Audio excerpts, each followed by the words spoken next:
இன்றைக்கி எங்கள் வீட்டு லஞ்ச் மெனு என்னென்னு பார்க்கலாம் வாங்க. வெள்ளை சாதம்,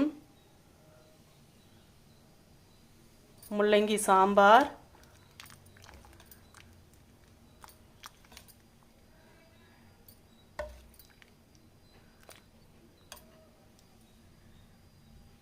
வாழைத்தண்டு பொரியல்.